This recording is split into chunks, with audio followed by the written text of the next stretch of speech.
Okay, good morning, everyone. This is Judge Kaplan, and I'm going to start my calendar momentarily.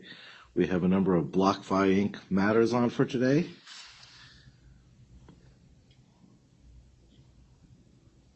All parties and counsel are appearing remotely. I have no one in the courtroom. We are joined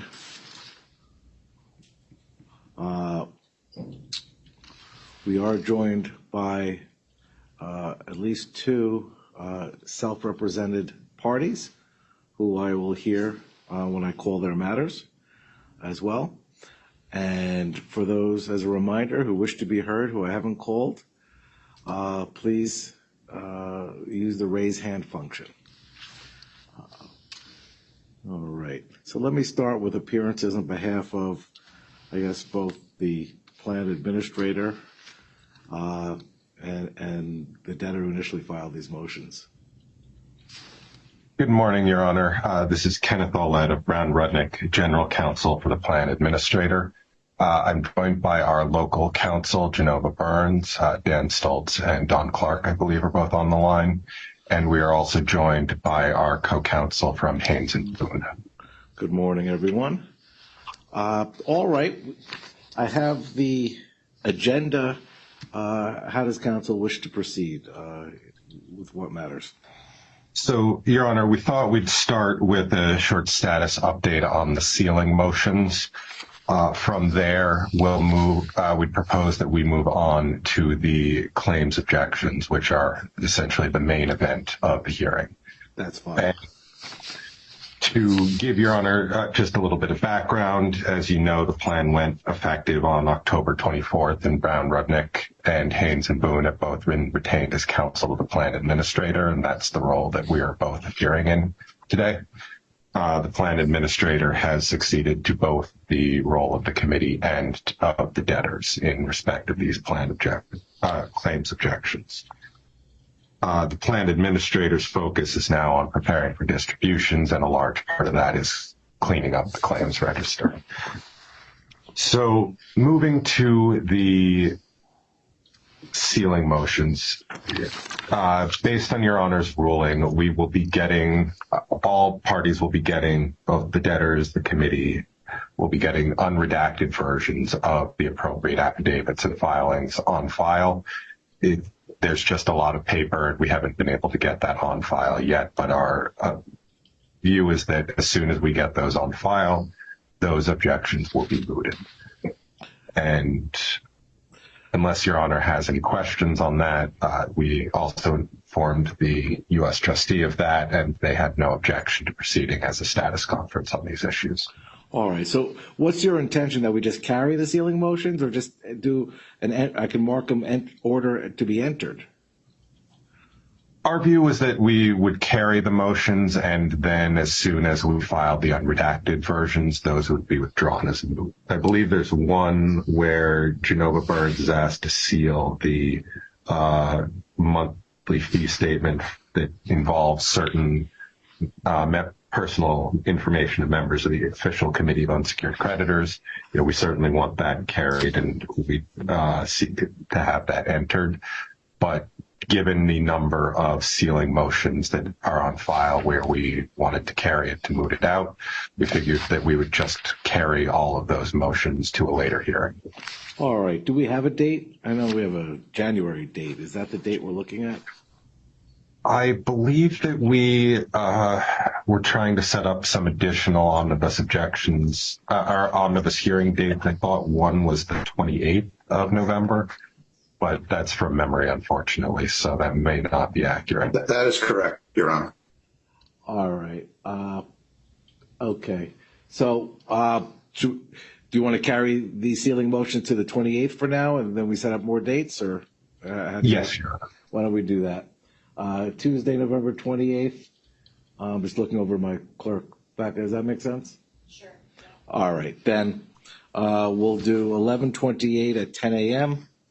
and we'll mark off all the pending sealing motions. We'll carry to those to that date.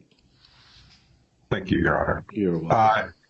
Now, on the claims objection matters, Lauren Sassoon from Haynes and Boone will be handling the objections where there was no response, as well as, I believe, Mr. Coatram's. I will then handle Mr. Wynn's response as well as his corresponding motion, and Mr. Kanowitz will handle the limb claim objection, if that works for Your Honor. That's fine. Let's proceed. Ms. Sisson? Good morning, Your Honor. Lauren Sisson, Haynes and Boone for the Plan Administrator. I'm going to be addressing the 10th and 11th omnibus objections to claims generally. Those are at docket numbers 1437 and 1450. As an initial matter, we're going to be submitting revised proposed orders on both Omnibus 10 and Omnibus 11. The proposed order for Omnibus 10 is going to be revised to reflect that some claimants have withdrawn their claims entirely through the Kroll website, and so we'll be removing the proposed modifications and expungements of those claims. For just for ease, for my court recorder, we're talking about number 9 on the agenda. Is it 8 and 9 on the agenda? I believe so, Your Honor. Yes. Omnibus 10 is docket 1437 and 11 is 1450. All right. T, I'll give you the calendar marked up after this. All right. Please proceed. Thank you. And then for the proposed order for Omnibus 11, we had some errors with the surviving claim numbers on about 20 of the claims. And we also had the same situation where a dozen or so claimants withdrew their claims formally with Kroll. And so out of an abundance of caution, we're going to move those creditors where there was an issue with the surviving claim numbers to the next omnibus objection, just to ensure that they get notice of exactly what's happening with their claims. So we will submit those orders after the hearing. And that is under the 11th? Under which omnibus, or both? Just 11. Just 11. So 11, apart from what we resolve today, or what has been resolved, 11 will continue with respect to certain claims. That's correct. Yeah, we were planning on just placing those on a new omnibus entirely, just to kind of clean up the calendar a little bit. And we can mark exactly what's being removed when we send the order to the court. All right. So we'll mark that 11/28 at 10 a.m. All right. Thank you. And then to turn briefly to a few of the responses that were filed to Omnibus 11, there were 3 responses that were filed at docket numbers 1647, 1648, and 1650. We filed 1 reply to those at docket 1830. And as we detail on that reply, it's our understanding that those responses were filed mostly to say that they agree with the treatment of their claims, or just kind of as a placeholder because counsel had been retained late in the process. So we have reached out to and spoken with counsel for those various responses, and it's our understanding that they don't oppose the treatment of their claims. Counsel for the creditor who filed the response at docket 1650 asked me to inform the court that he did withdraw his response this morning.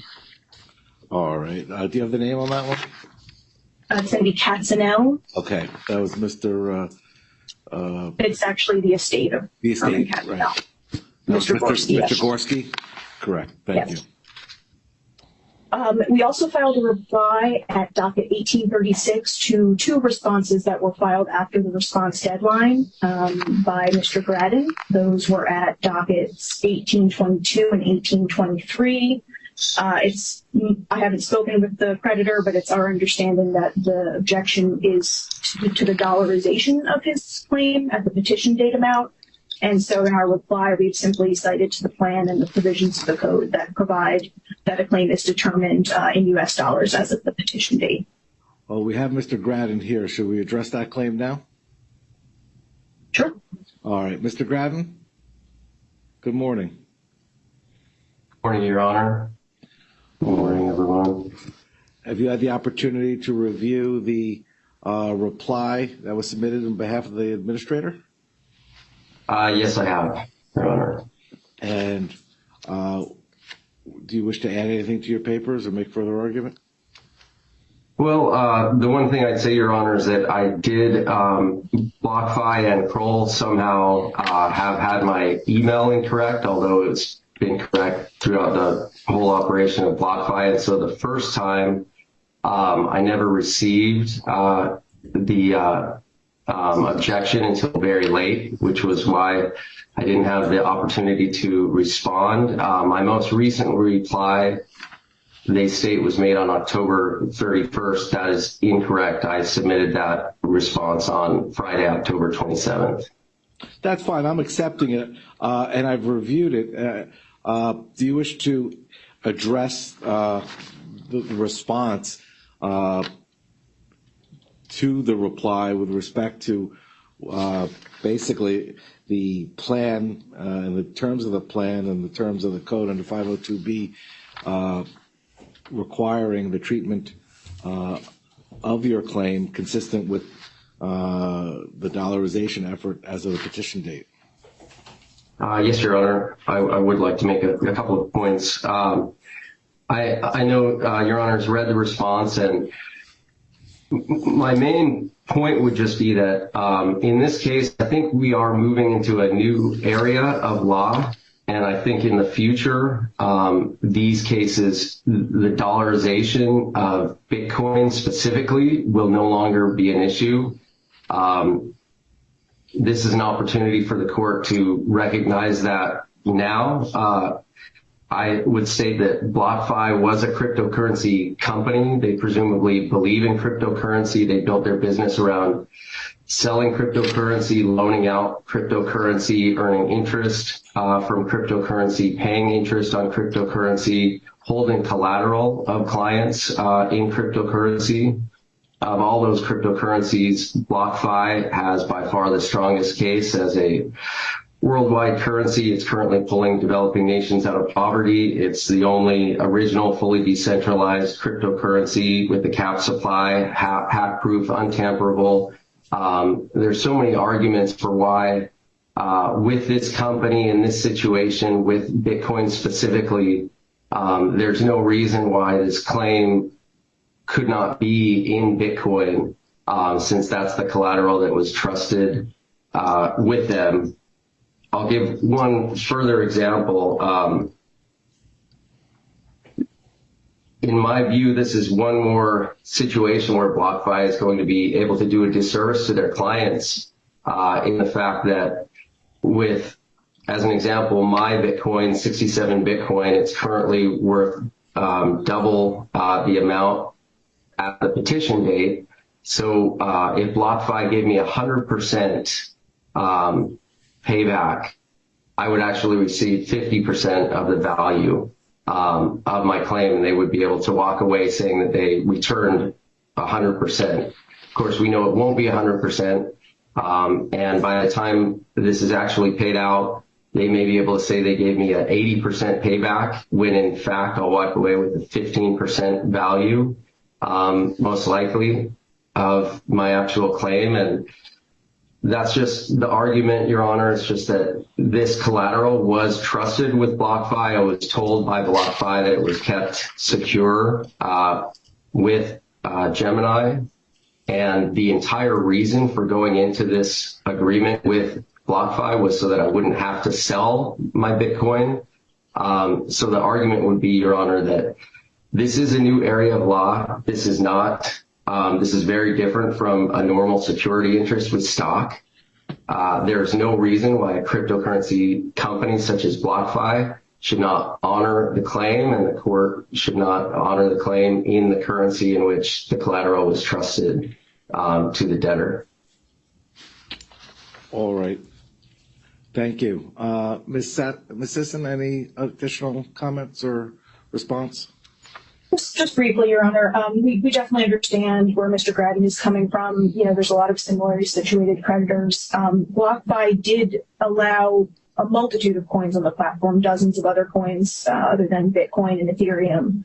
And so really, you know, the plan is confirmed, the plan says what it says, and in order to be able to deal with an estate of this size with tens of thousands of creditors, you know, it's something that needed to be done and is supported by the code. And so we would just stand by the fact that, we needed to do the dollarization in order to be able to administer the estate properly.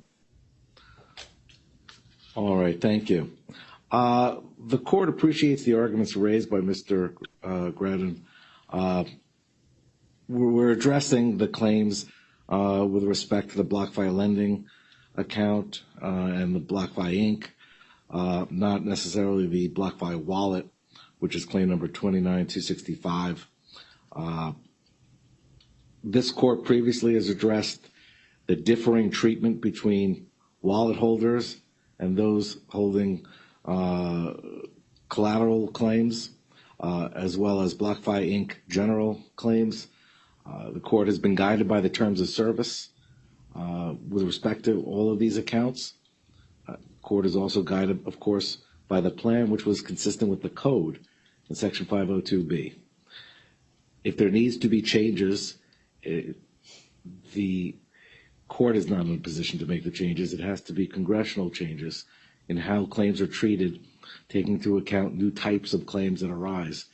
502B calls for the dollarization of claims as of the petition date, and the court is not in a position to pick and choose among creditors, especially with a confirmed plan that dictates the treatment of all creditors holding all types of claims based on all differing types of tokens and coins.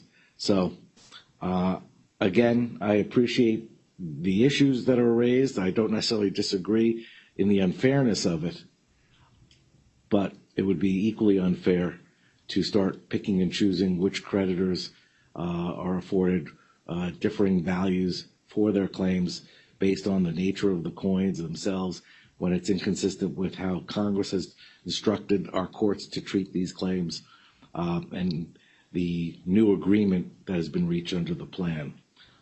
So I'm going to sustain the plan administrator's objection, and thank you for your time. Yeah. You're welcome. Thank you. Ms. Sisson, anything else on your end? The last thing I'll be addressing is going to be the objection to Mr. Cochran's claims, and they are on the 7th omnibus objection. They've been carried over a few times. The 7th omnibus is at docket 1311, and Mr. Cochran has a response filed at docket 1483. All right. And again, Mr. Cochran, I believe I saw. Yes, Your Honor. There you are. Good morning. Good morning, sir. All right. You've had a chance to review the replies filed on behalf of the plan administrator. Let me hear from you. Any specific response? I read the response, but the reason why I'm thankful to being here is to, in pro se, to bring the accurate facts of what has happened in my BlockFi account, what I have seen, what I have done there, Your Honor. I made my millions because I was blessed to be an early investor in Shiba Inu. I'm a family man who lives in Arizona with my wife and 4 children. I have been the only person authorized and allowed to access my BlockFi accounts. My friend Giuliani, who is also a trader, had a great amount of my crypto on his KuCoin account. And he made that transfer starting from his KuCoin account on September 13th of 2022. And I received 80 Bitcoin, 8,000 Ethereum on my BlockFi account on September 15th of 2022. There's a screenshot, Your Honor, that I took on the 16th of that same month, on September 16th, 2022, when I was at my home in Arizona, where you can see the 40 Bitcoin in one account, 4 Bitcoin in another account, 4,000 Ethereum, and 4,000 Ethereum between my wallet and my interest account. Sometime after BlockFi filed bankruptcy, Your Honor, I tried to log into my account. I was unfortunately able to do so. I waited a while to get back to my account, and I wasn't able to. On February 12th, Your Honor, I received a letter in the mail with two claim forms, one for my wallet, one for my interest account. I filled them both out by myself. I sent them over. Kroll, the agent, received them on the 23rd of February 2023. Sometime after that, Your Honor, on June 13th, they emailed me to request for more documentation and proofs of claims. Around that time, I tried to check back in my BlockFi account one more time. And I was able to log in finally. And when I saw, I was shocked that my wallet account had 0 on it and all the history had been wiped out. My interest account had 4 pennies on it and all the history for 2022 had also been wiped out. On August 3rd of 2023, the debtors filed a motion to expunge one claim and to modify another claim. And I was blessed enough that on August 21st, I was able to retain Mr. Shapiro to help me with this matter. Mr. Shapiro requested BlockFi and the debtors agent Kroll for extra information, some relevant information on this, and they were not given. No relevant information was given to us, nothing regarding hacks or security breaches or internal hack that could have happened. And I also have been advised that the debtors have filed a motion to quash the subpoena. So one more reason they don't want to give out any information regarding relevant information regarding the hacks or insider hacks on this. Your Honor, many questions remain unanswered at this point on this. Once the debtors, they are only saying what they have done, but we don't see any documentation from them. We don't see who is doing that research on their end. And the debtors have not met the burden of proof to sustain their objection to my claim, which is prima facie evidence of the deposits. I do not know, Your Honor, what happened to the deposits after the petition date because I had no access to my accounts. I also do not know what happened to my accounts after that. It's my understanding that during the petition, the bankruptcy, BlockFi and Kroll, its agent, was victim of a security breach or a hack. That was a fact. We got an email from them that Kroll had been victim of a hack. That's one time they said to everybody. And I believe that my concerns about loss of my deposits as a result of data hacks, breach or inside hack, it's pretty money for recovery from the debtors, Your Honor. Your Honor, is with the utmost respect that I request this court to deny the debtors' claims, the claim to modify, and the claim to expunge my claim. Thank you, Your Honor. Thank you, Mr. Cockrum. Ms. Sisson? Yes, thank you, Your Honor. As Mr. Coachum said, he did file 2 proofs of claim in the case. One was asserted against BlockFi Inc. and BlockFi Lending, and the other against BlockFi Wallet. The wallet claim is the one that we're seeking to expunge, and we're seeking to modify the other claim to one against BlockFi Inc. in the amount of 4 cents. Mr. Coachum submitted an initial affidavit to support the claims to Kroll, stating that he deposited 40 Bitcoin and 4,000 ETH into both his VIA and his wallet accounts in September 2022. A review of BlockFi's records, which we have provided to former counsel for Mr. Coachum, show that he made a small deposit of less than 2 Bitcoin in 2021. He traded that coin for some Ethereum, and then he withdrew the balance a few months later. The 4 cents that's reflected in the debtor's books and records is basically an accrual of interest that occurred on a fractional portion of the Bitcoin and the Ethereum that was left in the account. We provided Mr. Coachum a full transaction history for the account. We also did a full search for emails between Mr. Coachum and employees of BlockFi, help desk tickets, and we also provided identity verification requests showing the emails that Mr. Coachum received when he sought to withdraw in April of 2021, and he had to upload a selfie and his driver's license in order to initiate that withdrawal. We provided Mr. Cochran's counsel with all of the evidence that we had in relation to the account the entire time that it was open. After we provided the records, we then moved to quash the subpoena based on what was remaining that was not relevant to the claim. That motion to quash was unopposed, and it was granted by this court on October 10th. After that time, the court also granted the withdrawal of Mr. Cochran's attorney. The second certification that Mr. Cochran filed in relation to his claims introduces a second individual, I think it's Vieira, I'm not sure if I'm pronouncing it correctly, but the second certification indicates that Mr. Vieira is the one that initiated the deposit in September of 2022 and states that he doesn't retain any records of the transaction. Mr. Cochran's response included 2 screenshots intended to support his claims. One of the screenshots, I believe, is showing the withdrawal of the 80 Bitcoin and 8,000 Ethereum from Mr. Vieira's account, but the dates don't match what Mr. Cochran and Mr. Vieira say when they say that occurred. And then there's a second screenshot that is included, which has a couple of discrepancies. First, it says that the screenshot user has 3 active crypto balances, but the debtor's closing records and Mr. Cochran's claims reflect that he only ever put Bitcoin onto the platform and traded it for Ethereum. So there was never a third crypto balance in his account. The screenshot he provided also shows balances of over $6 million in both his Via and his wallet. And that brings me to what I think is the most important point regarding the deposit that Mr. Cochran is alleging, which is that it is an impossibility.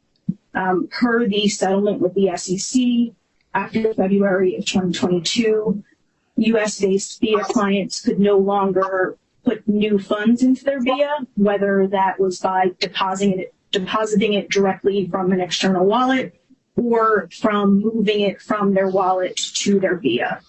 And so the transaction that's represented in that screenshot is not possible after February of 2022. I did confirm with BlockFi that Mr. Cochran never had a non-U.S. address on his account and never requested a change of address on his account. And then finally, Your Honor, as Mr. Cochran said today, the subpoena and his response do allude to the concept of a data hack or a security breach. BlockFi has not received any reports of anything similar to what Mr. Cochran is alleging could have happened. And I think if someone were to be attempting to fraudulently remove his coin from the platform, they would have need to remove it and also to wipe out any trace of it ever being on the platform in the first place. The controls that BlockFi had in place for withdrawals means that there's no way someone could take that amount of coin off the platform, even if they turned it into cash first, even if they tried to do a wire or an ACH withdrawal rather than just move it to an external wallet. All of those occurrences would have prompted an identity verification process that Mr. Cochran would have had to undergo in order to get that coin off the platform. And in fact, we did provide him with records to show that he needed to complete that process when he did the withdrawal of the small quantity of Ethereum in April 2021, which was the last movement that we saw initiated by him on the platform. So, to sum up, Your Honor, I think the books and records of the debtor are very clear. Mr. Cochran has a claim of 4 cents against BlockFi Inc. and nothing more. And if the court doesn't have any further questions, we would just ask that the court grant the objection and that the claims be modified and expunged as per the schedule. All right, thank you. Mr. Cochran, I see your hand raised. Yes, Your Honor, I just want to address that she mentioned there were 3 crypto in there. When I filed my claims, I did not have access to my BlockFi account, so I did the best of my ability with what really mattered, which was the 80 Bitcoin and the 8,000 Ethereum. The Gemini that's there is worth $100. Just to make that point to the court. Thank you for listening, Your Honor. All right, thank you. The court has considered the issues raised with respect to the objection filed by the plan administrator relative to Mr. Cocktrum's claim number 5503, for which the administrator seeks to modify. Is also a claim to expunge under claim number 3419. The bankruptcy rules and the bankruptcy code provide for a shifting of burdens with respect to claims adjudication. Bankruptcy Rule 3001F provides that a filed proof of claim that is prepared and complies with the bankruptcy rules constitutes prima facie evidence of its validity, both in terms of its amount and the basis. That places the burden upon an objecting party to rebut the prima facie elements of the claim. Once that is done, and in order to rebut, the objector must produce evidence which, if believed, would refute at least one of the allegations that are essential for the legal sufficiency of the claim.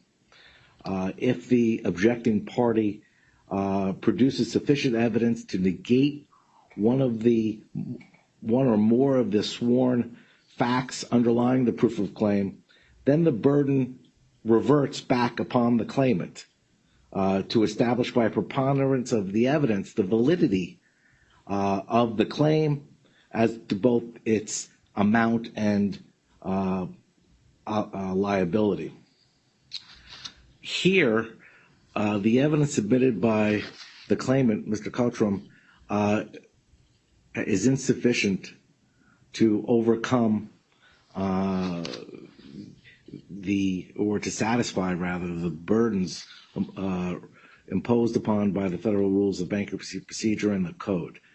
The plan administrator has rebutted in their submission the validity of these claims, taking issue with whether or not any of the claimed 80 Bitcoin or 8,000 ETH were ever deposited. There is nothing before the court in the records provided by the claimant apart from a suspect screenshot which would support the existence of these deposits. There are no email transactions, email records, transaction records, any of BlockFi's own internal documentation which supports any of these deposits. The court is not in a position to give credence to screenshots which are inconsistent with the facts that have been laid out in the objection and which have inherent credibility issues relative to contradictions with that are existing with the facts of record. In essence, Mr. Cockrum has not met his burden by a preponderance of evidence as required under In Re Allegheny International, which is the Third Circuit decision that lays out these shifting burdens. At this juncture, the court has no choice but to sustain the objection filed by the plan administrator. Thank you. Thank you. You're welcome. Ms. Sisson, do we move on to other claims? Yes, and I apologize, Your Honor. I meant to move to admit Exhibits A and B to our reply before I began my argument. So if we could possibly do that now, I would appreciate it. That's fine. They were attached to the submission. They are docketed, and they are on record. Thank you. Thank you. Thank you, Your Honor. I'm going to cede the podium to Mr. Olet at this time. All right. Thank you, Your Honor. The next objection is the objection to Mr. Wynn's claims, and I see Mr. Wynn's has joined the hearing. If you'd like to turn it over to him, or I can give a brief summation of he's filed both a motion and a response to our claims objection. Well, why don't I turn to Mr. Wynn's first? Mr. Wynn's, good morning. I have reviewed your motion and your reply. that was filed. Let me give you this opportunity to amplify it. I appreciate it, Your Honor. Thank you. Good morning to you as well. I have several points to make, if I may. First of all, Mr. Clark, I think, said that my motion was not timely, but it was. It was filed on the 16th of October, 21 days past. It wasn't entered until the 17th, apparently, but my copy of the motion is file stamped the 16th, so it was timely. On the other hand, the opposition to the motion was not timely. According to local rule 9013-2A2, it should have been filed and served at least 7 days before the hearing. And it was not. And I'd like to ask the court to treat it as no reply, to disregard the reply, and to consider the motion as unopposed in the court's discretion. And if the motion is unopposed, the court has the discretion to grant the motion for good cause at the court's discretion. And a citation on that is in Ray Franklin, 1997, 210 Bankruptcy Reporter 560. So that's about the timeliness. And I checked, and I think Ms. Sisson said when I spoke to her a few weeks ago that BlockFi Inc. does have the Bitcoin to repay my small amount of Bitcoin, 4.22 Bitcoin.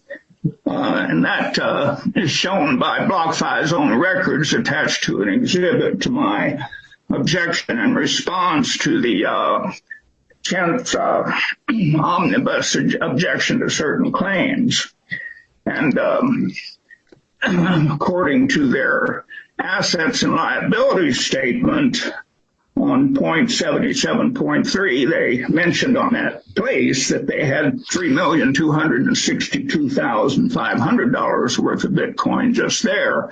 And I'm sure they have much more in other places. I also pointed out in my moving papers that our contract with BlockFi agreed that that's my Bitcoin. I have the ownership and right to the Bitcoin. They were only supposed to hold it for security. And contrary to what I think I saw in Mr. Clark's proposed opposition, I was never given a margin call on that. I was always proper and complete on my loan situation with BlockFi. What BlockFi used to do is send its customers a warning that Bitcoin price had dropped and they needed to make a further deposit to avoid a margin call. And I always did that. I was always in fine status with them and always willing and able to pay that loan off. I just didn't find it convenient to do so and was taken by surprise when they filed for Chapter 11. And at that point, they refused to be paid off and said that they were freezing the interest. And I want to do the equitable thing here, Your Honor, and pay them what I owe in principal and interest on my two loans, which at last accounting was approximately $42,000. I don't mind if they add additional interest on that for the intervening months. I just want to be equitable here, Your Honor. But according to my moving papers and the few authorities that I cited, I do have the right to get my Bitcoin back. And I'm simply asking the court to approve my claim. I filed my claim in BlockFi Inc. back on January 10th of this year. And I wasn't sure who had the Bitcoin, so I filed additional claims against their other entities. But it's a very small amount of Bitcoin. But it's very important to our retirement savings. I'm 77, my wife is 76, and we cannot wait years to see what happens with this. We need to get our Bitcoin back. And that is why I have made this motion. And Your Honor, I don't believe they have presented any evidence at all. I appreciate your citing the Allegheny case. I know you're very familiar with it. I was going to cite it to you, but there's no need for that because you know all about it. And my claim was specifically that I wanted and was entitled to the return of those 4.22 Bitcoin in specie. The 10th omnibus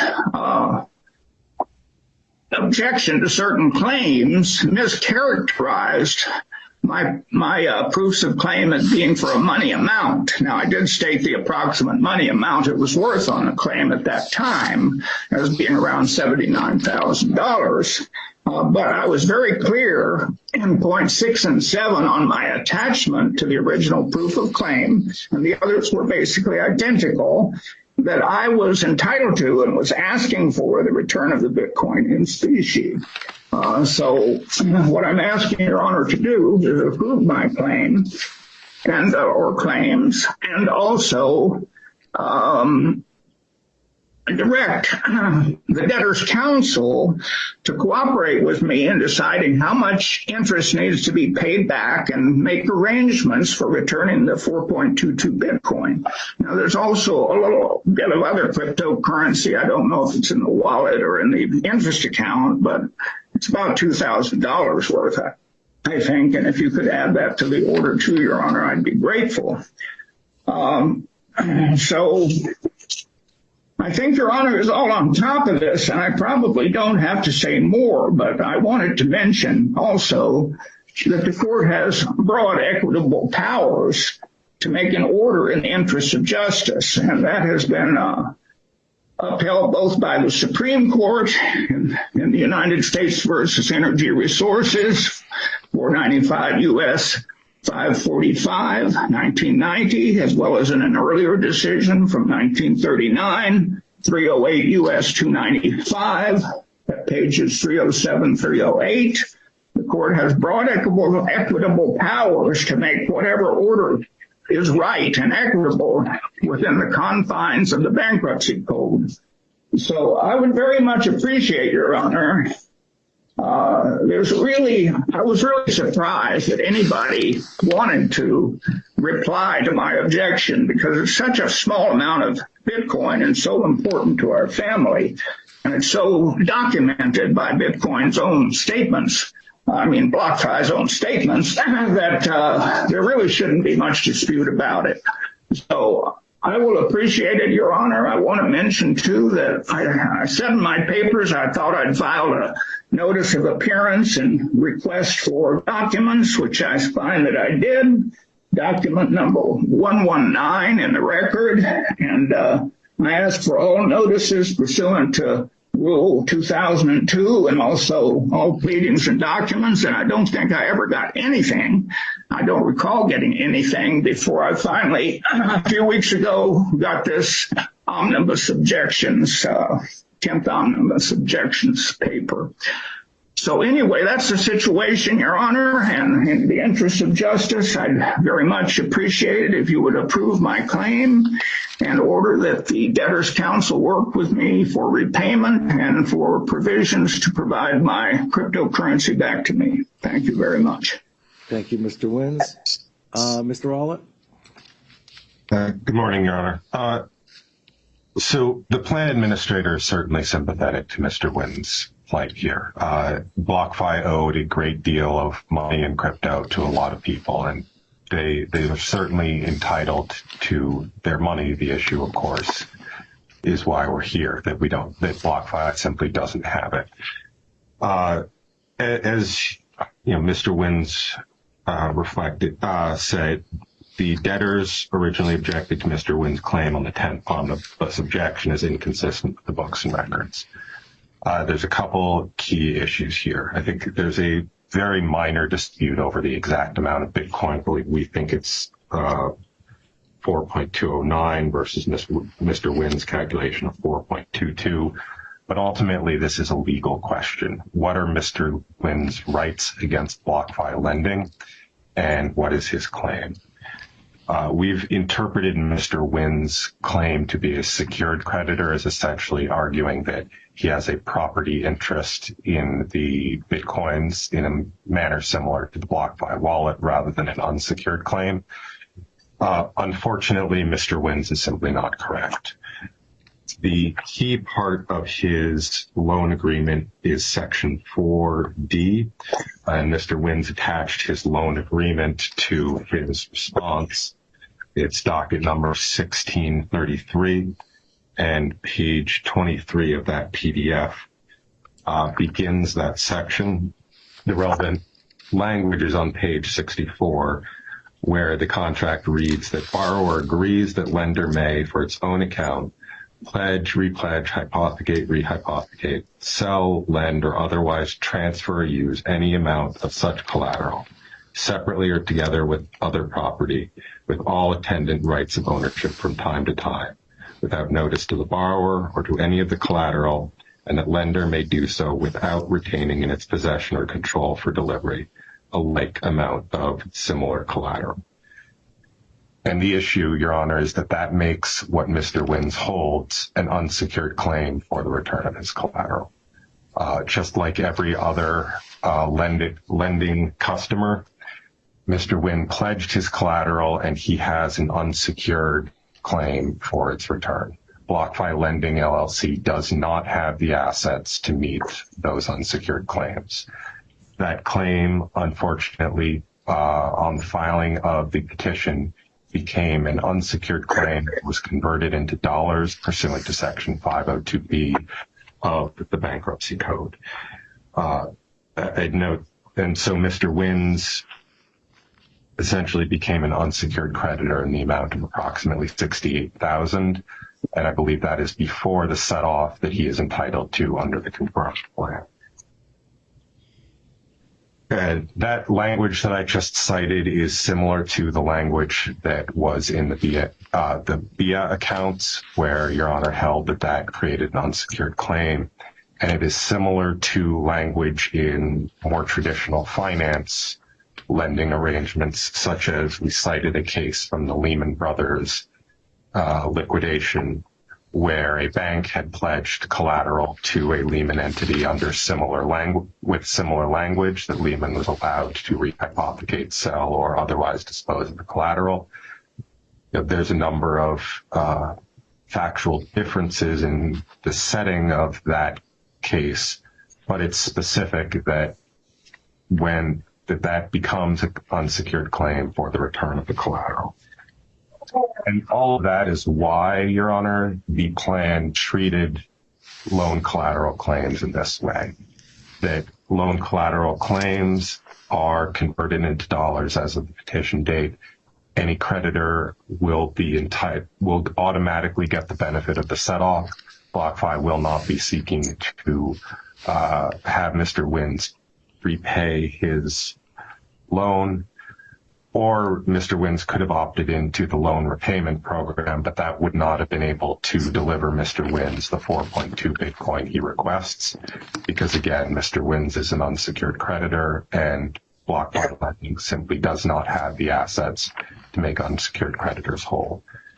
As a result, the plan is a separate and independent reason for why Mr. Wins' claim must be modified in the amount specified in the 10th omnibus objection, that the plan was confirmed without objection by Mr. Wins to treat his claim in that way.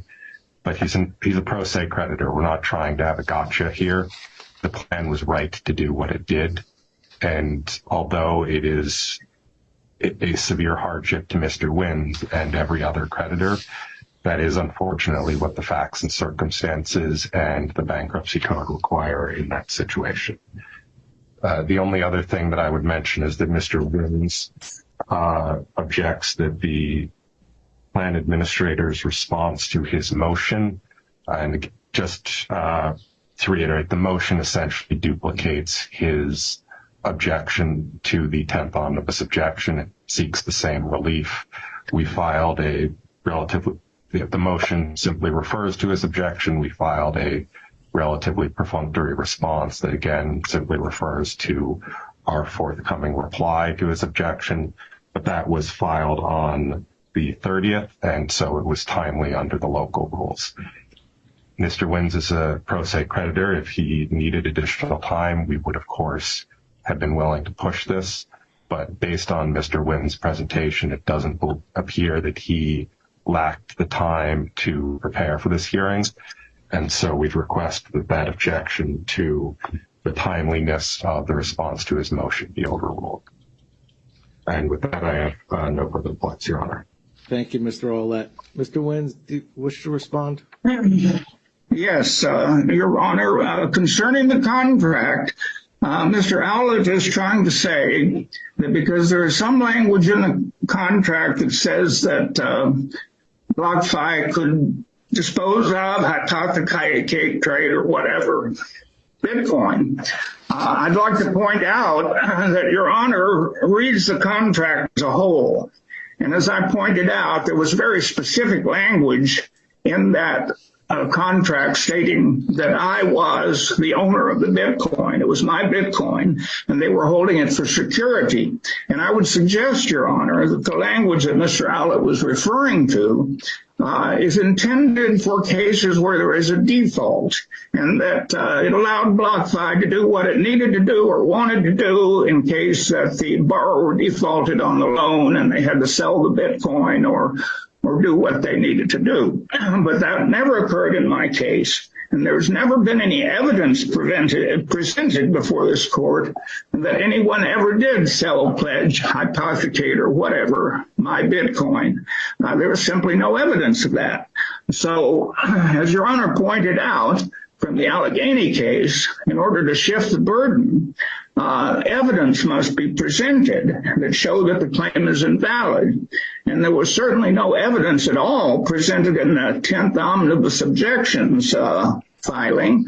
All it did was refer to my proofs of claim and give them a dollar amount and completely ignore the fact that my claims were very explicit and clear that I was claiming to be a secured creditor and why.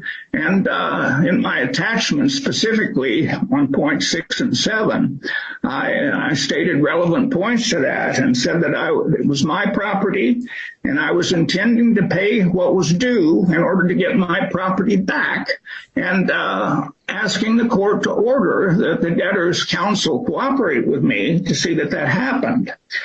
So that's a specious argument pointing to a little bit of language in the contract which is contradictory to other express and specific language that I pointed out in my papers that say that I remain the owner of the Bitcoin and they're only holding it for security. And there's no reason to invoke that language that Mr. Owlett pointed out if there wasn't any default, and there never was. I kept my agreement perfectly with BlockFi, and I was entitled at any time to pay off my loans and to have my BlockFi back, except that by filing for Chapter 11, the debtor prevented that. So the equitable result here, Your Honor, and I'm trying to be perfectly equitable, is to order that my claim is upheld, or my claims. It seems like Mr. Owlett was suggesting that more of the Bitcoin is held in BlockFi lending or trading or something like that. But I'm sure it's all covered. But it's very little Bitcoin. But as you know, Bitcoin today is worth about $35,000 per Bitcoin. That's a very substantial part of our retirement savings. So to be equitable here, Your Honor, I ask that my claims be sustained, or such claims as needed to be sustained. I think Ms. Sisson said some of the entities don't have any assets, so that's fine. And to direct the debtor's counsel to work with me so that I can get my 4.22 Bitcoin back. Thank you, Your Honor. Thank you, Mr. Wins. All right. This matter comes before the court on the objection by the plan administrator to various claims as part of the 10th omnibus objection.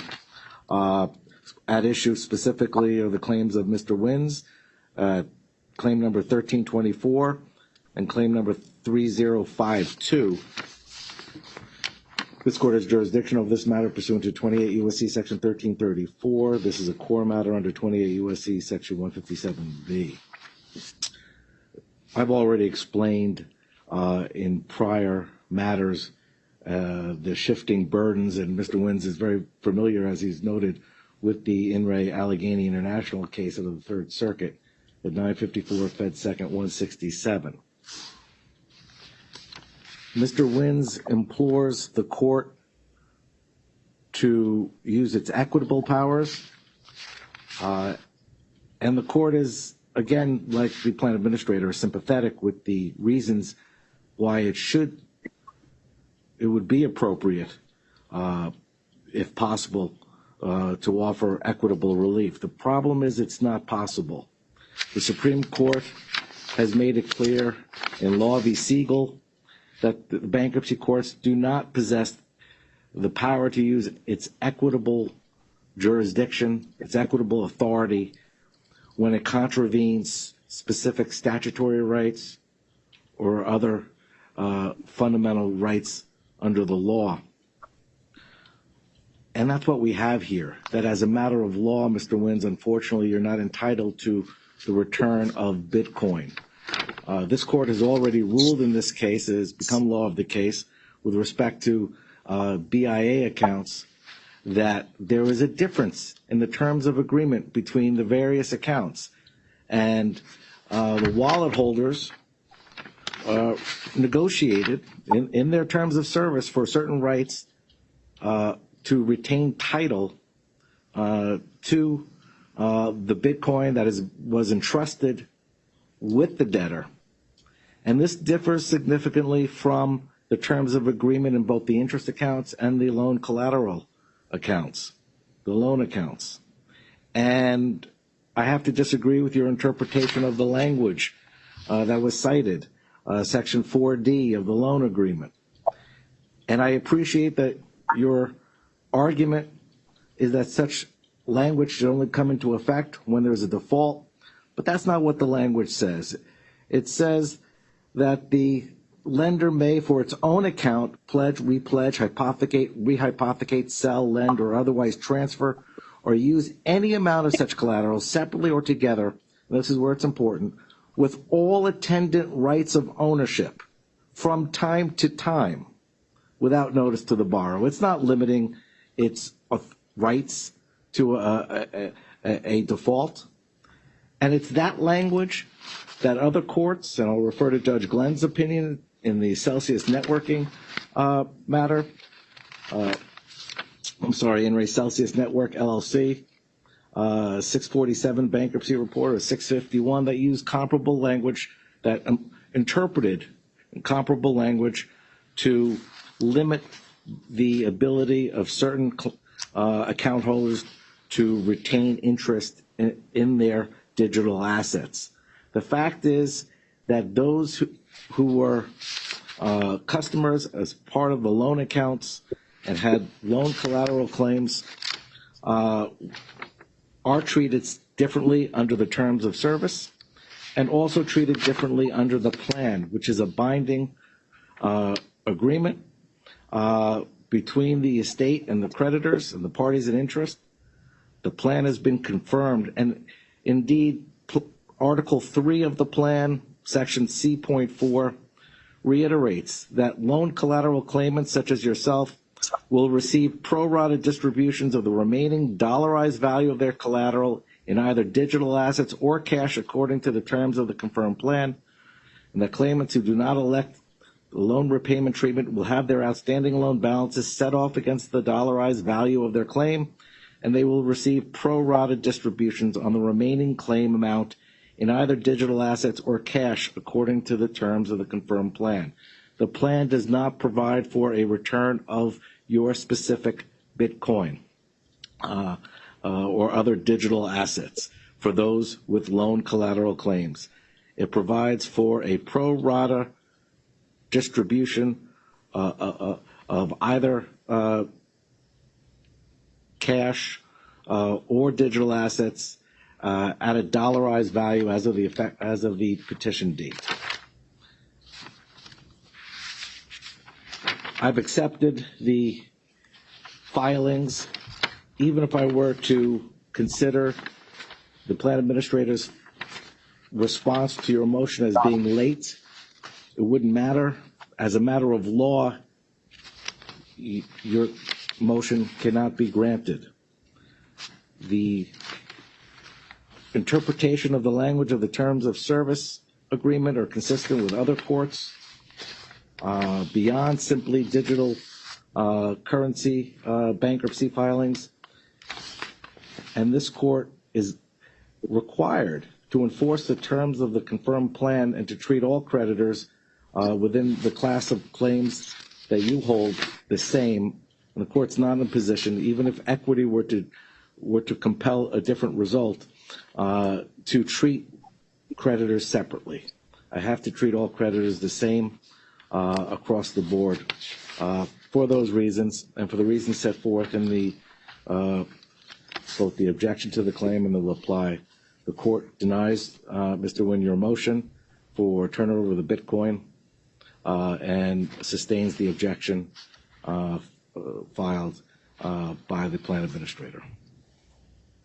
Thank you. Thank you, Your Honor. But just a remark there, there's no evidence. No evidence was presented to the court that they ever did any of those things, sell, hypothecate, repledge, or whatever.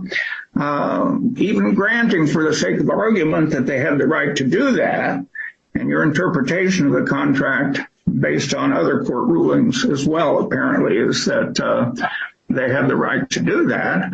There's no evidence that they ever did, and there's clear language in the contract contradicting that says the Bitcoin belongs to me. I understand your position. We'll just have to disagree.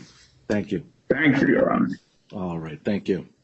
Mr. Aulett, are you continuing with other claims? No, Your Honor. I'm going to cede the virtual podium to Mr. Kanowitz. Mr. Kanowitz, good morning. Good morning, Your Honor. Richard Kanowitz, Haynes and Boone for the plan administrator. Your Honor, this is hopefully going to be very brief. This is in connection with the 11th omnibus claim objection. Mr. Lim has filed a response. Your Honor's rulings today, as well as in the past, dictate the outcome. We're just seeking to reduce an overstated unsecured claim, to dollarize it as of the petition date based on the Bitcoin pricing at that time. It's a reduction of about $500,000. All of the arguments that were raised in the response have been addressed today, whether you're talking about the plan construct, the bankruptcy court code construct. This is an unsecured claim that is entitled to treatment pursuant to the code and the confirmed plan. The other issue raised in the response, again, you touched on at confirmation, was whether or not the plan administrator, wind down debtors, could bring a claim objection. Your Honor previously ruled on it. I don't need to rehash Your Honor's verbiage that's found in the transcript that we cited to, but the reality is this. Under 502A, any party in interest can object to a claim. This claim objection was filed on September 6th by the debtors. The committee, a party in interest, joined. The wind down debtors take from both the debtors and or the committee. Therefore, the claim objection is still live, irrespective of whether Your Honor found, and I don't think you should find, a waiver and or some sort of estoppel. None of the elements for waiver and or estoppel can be established. The reality is that this was a misinterpretation by Mr. Lim of the plan and how the claims reconciliation process would work. And we would ask Your Honor to simply reduce this unsecured claim by approximately $500,000 as we set forth in the claim objection. And I'll reserve any time for Your Honor's questions or rebuttal. I believe Ms. Gelfand is here to argue on behalf of her client. And he did submit a declaration, which we have no objection to being submitted as part of the record, and we have no cross-examination for Mr. Lim. All right, thank you. Ms. Gelfand, good morning. Good morning, Your Honor. Thank you for entertaining us today. You may recall that at the confirmation hearing, Your Honor indicated that perhaps this matter was more fit and was actually a matter that should be dealt with on the objection to claims. You invited us back, and all the rights of my client at that time were reserved. I do want to point out a few things. First of all, the proof of claim. The proof of claim was filed by former counsel, not Ackerman. It was very clear with a rider explaining why and how it was valued. It was no intention to just use a value and not explain it. we are actually in a very different position from the other creditors in this case, including the other creditor who just went before us, seeking equitable relief. Only my client has raised the issue of equitable estoppel as to the debtor's objection. As Your Honor appreciates, equitable estoppel has three elements, and we believe they've all been met today. The first one is a representation made to induce an action. I don't believe there's any dispute that the purpose of the plan is to induce a creditor, from the debtor's standpoint, to accept the plan. The second element is reliance. In his declaration, Mr. Lim testified that he relied on the representation in the plan that the claim objection to his claim would be released. It appears that the wind down debtor's position is that it was unreasonable for Mr. Lim to rely on the definition of causes of actions that stated that the debtor was releasing, quote, any right to object to or otherwise contest claims or interests. That's the definition. It appears that the wind down debtors believe that Mr. Lim had a duty to go all through the plan, look at every article, determine if these articles contradicted the plain language of the definition of cause of action, and to go even farther outside the plan to the disclosure statement to see what that was about. I don't want to re-argue what we argued at confirmation. A lot of that appears to be re-argued by the wind down debtors, but I do want to point out the debtors painstakingly put in the plan in almost all the articles and in the articles relied upon by the wind down debtors, except as provided in the plan. It always says, here's the representation, except as provided in the plan. Again, it's the client's position that the plan provided for this release right in the definitions. As far as changing positions, there's no dispute that Mr. Lim changed his position, the third element. It's in his declaration. The wind down debtors point to a conversation taking place after voting was closed, where we were advised it was never the intention to release objections to claim.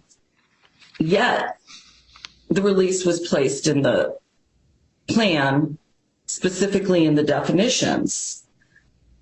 The relevant conversation is not what took place after Mr. Lim relied.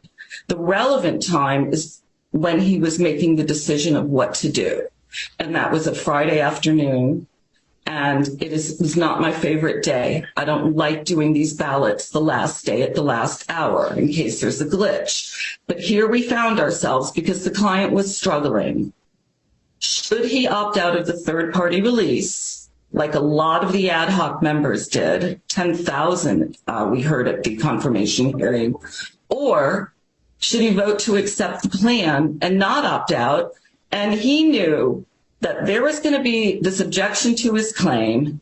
He knew his claim was disputed. I made a call to the committee before we voted, and I said, I got to tell you guys, I think you released objections to claim. I got a call back later saying, we brought it to the debtor's attention, it's going to be fixed. Well, I'm not going to go back to the fix. We know that the debtors came to this court and they did get confirmation, and the court did find that 1129A had been met. However, at the time that Mr. Lim voted, it was clear under the plain language of the plan to this creditor that his claims objection was being released. I want to talk a little bit about accountability.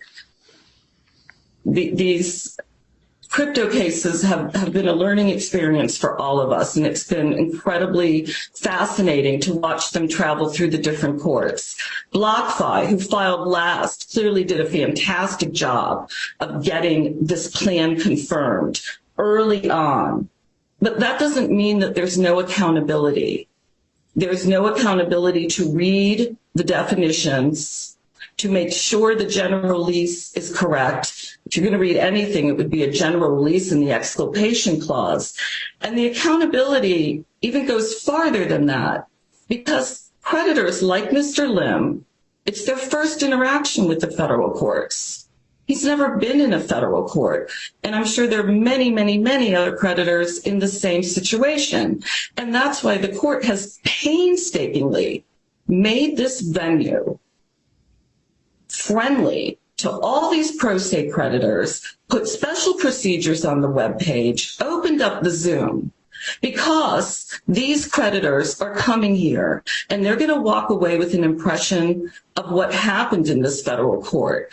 And if the debtor is not held accountable at this stage on an equitable estoppel theory for making a promise and then turning around and changing that promise after a creditor relied and changed position, that's the real issue. And making the debtors accountable on this, it's a little thing in this case. They got their confirmation.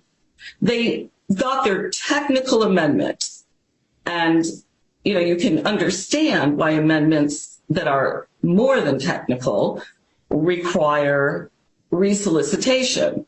So we don't find ourselves in these crazy positions that we're in today, which is a creditor who relied on a plan, gave up rights, and now is being told, no, you shouldn't have relied on it. You actually should have read everything and made a decision like Your Honor made, but the client wasn't the judge.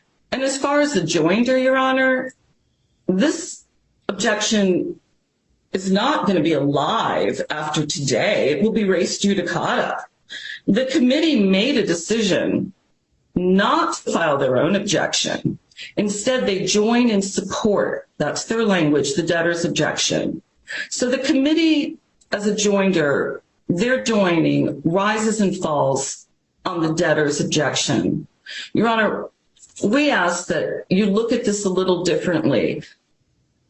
My client's equitable request does not contravene the legal rights of others. No one else is similarly situated. There will be no floodgates on this that will open. The appeal pending does not address this issue. My client's in a unique position. The debtors committee and everyone else who read that plan should be accountable for putting a general release of the objections to claim in the definitions and in the plan itself. And Mr. Lim, because he relied on it in good faith, should be allowed his claim, Your Honor, in the full amount. Thank you. So let me just clarify before I turn back to Mr. Kanowitz. Mr. Lim, when you say he relied and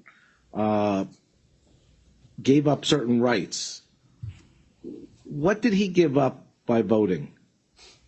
He gave up he voted in favor of the plan, right, which he may have done anyway, because Mr. Lim had no desire to delay distribution. But as his declaration states, he would have opted out of the third-party release. He would have been in a position to join class actions that may be brought against third parties. We have 10,000 creditors who opted out. And now Mr. Lim... Wasn't he given that opportunity? He wouldn't get the release, Your Honor. He wanted the release. In exchange for the general release of the objections to claims, he had to do two things: vote in favor of the plan and opt out, and not opt out.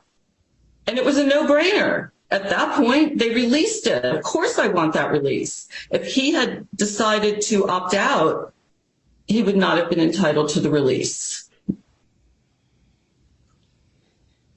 But he had that opportunity to decide to opt out. It didn't change based on the language. He always had that opportunity. correct? Yes, Your Honor, but from an equitable estoppel position, the debtor makes a representation intending that the creditor rely on it. They represent all claims objections are released in the definition of causes of action right in Article 1. Mr. Lim relies on that, and he changes his position. He doesn't opt out. But he's afforded, before there are any consequences from his decision on how to vote, he's afforded the opportunity to change his vote. The debtor recognizes that there's a language issue, and before there are any consequences, before a plan's confirmed, before the process is even completed, they come in and they make a modification, and they recognize, they make the modification for clarity, they recognize that it might have an impact on his choice, and they say, go ahead, change your vote. So where has he been prejudiced? Unfortunately, Judge, the changing of the vote after the fact is not how the damages are looked upon when you have equitable estoppel. The equitable estoppel arises, what did he give up? And then we look back. We don't look forward and say, oh, you could have changed your vote. He wanted the release. I mean, from a damage standpoint with equitable estoppel, it's not what he gave up as far as the opt-out. It's what he didn't get. But what he wanted was something that nobody else could get, and would have created, as I found earlier, an absurd situation where any claim would be valid simply by accepting. No matter, it could have been for billions. And nobody hopped on the bandwagon. And I really worked with the debtor, but the fact doesn't change. The language is in there. And the fact that only Mr. Lim, number one, caught it and alerted the debtors, and number two, took advantage of his rights. And that's even perhaps more of a reason when we get back to accountability to give Mr. Lim this relief, because it won't open the floodgates. I think in other jurisdictions and different circumstances, perhaps other creditors would have jumped on this bandwagon. We cannot change that they put that in their definition. And we cannot change Mr. Lim's declaration that is not disputed. All right, thank you. Let me hear from Mr. Kanowitz. I appreciate it. Your Honor, you have it right. Let me break this down. The issue today is whether Mr. Lim has an excessive claim. He does. Period. End of story. As a matter of law, it should be reduced. The question of voting or not voting has nothing to do with whether or not the wind down debtors can bring a claim objection. It's just that simple. One issue has nothing to do with the other. If a creditor didn't vote at all, but still has an excessive claim, the wind down debtors get to bring a claim objection. Okay, so they're separate and apart. The idea that Mr. Lim gave up something by voting one way or another, he didn't. He can't rely on his own imagination and saying, I'm going to interpret language this way, I'm going to vote a certain way, and then I'm going to give up rights. He didn't give up any rights. All he gave up was A, voting to approve or reject. He voted to approve, or opting in or opting out of a third-party release. And he made decisions. Nothing to do with his claim objection. What he wants you to do is to actually believe that the debtors wrote in the first instance, a waiver. That's not what we wrote in. That's not what this court found. We clarified it. We told him about it. And he still wants to go down this route saying, oh, my vote impacted the ability to object to a claim. And that's not true. They're separate and distinct. And getting back to the issue of who could bring a claim objection, the committee raised this issue. It's live in front of Your Honor. Okay? So you have parties in interest protecting the estate from excessive claims. That's all we have here. Okay, you don't even have to reach the issue of voting, not voting, and what that meant. You could just see that there was an outstanding claim objection by the debtors that was joined by the committee that has to be upheld in accordance with 502A and the way the plan has been written and construed by Your Honor.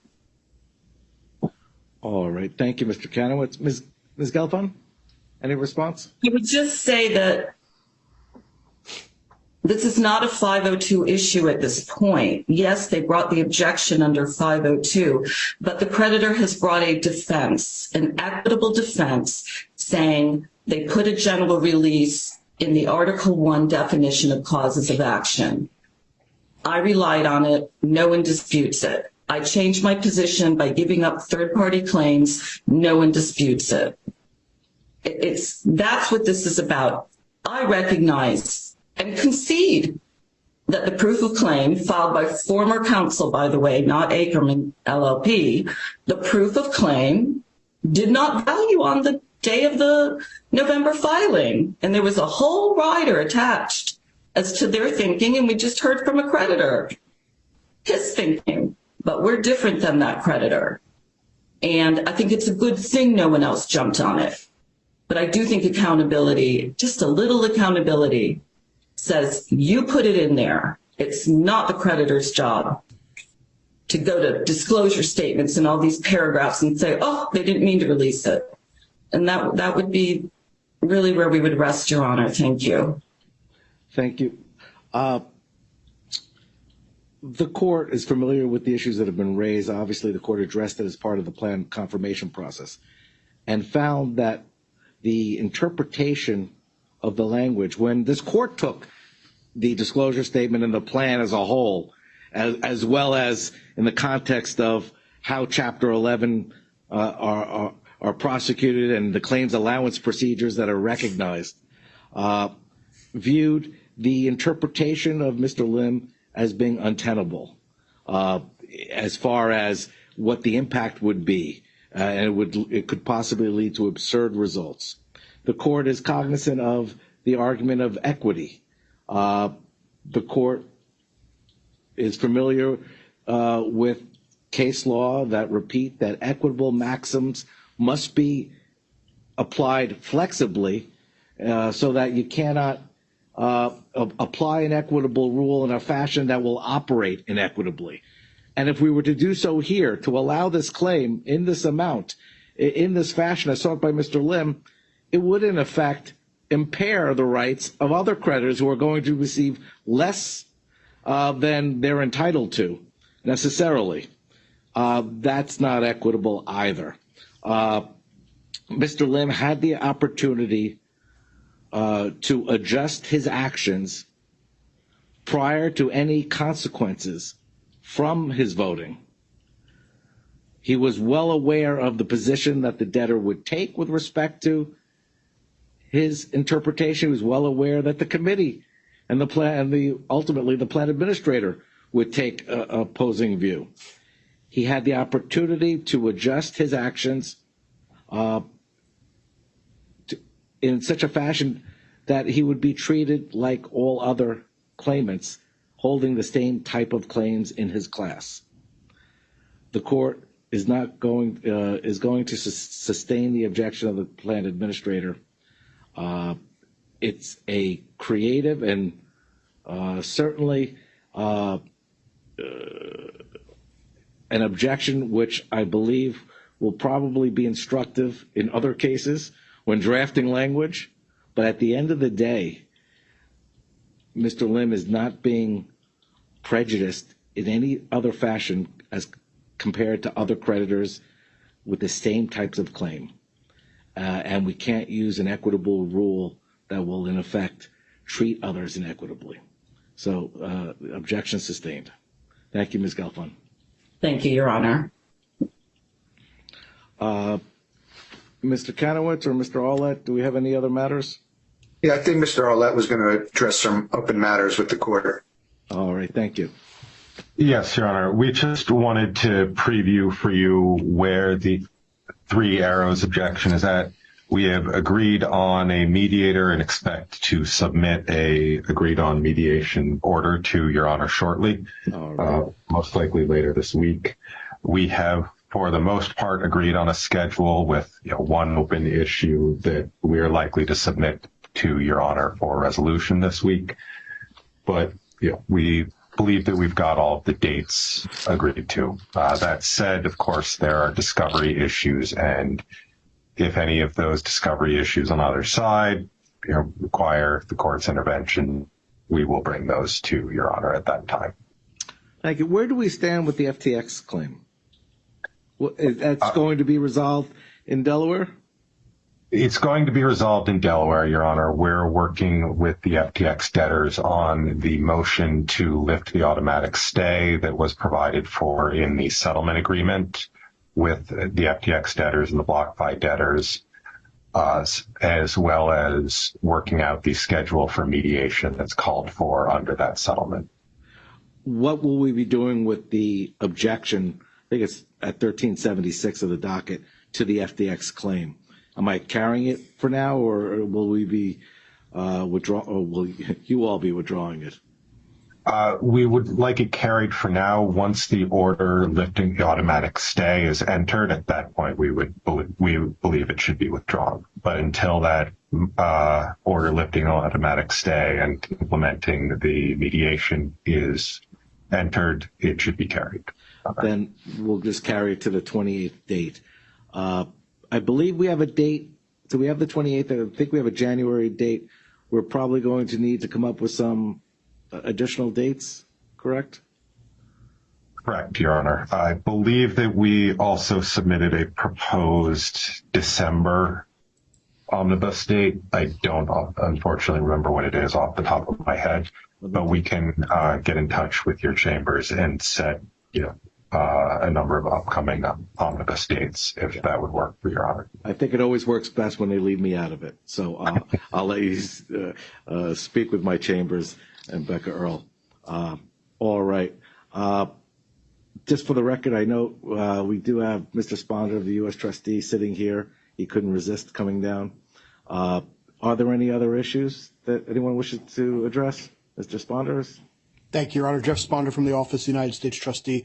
The issue that I was here for, thankfully, Ms. Bilski was on earlier with respect to the redactions, so that was taken care of, but we have no other issues, Your Honor. Thank you. All right, thank you. Any other counsel or party?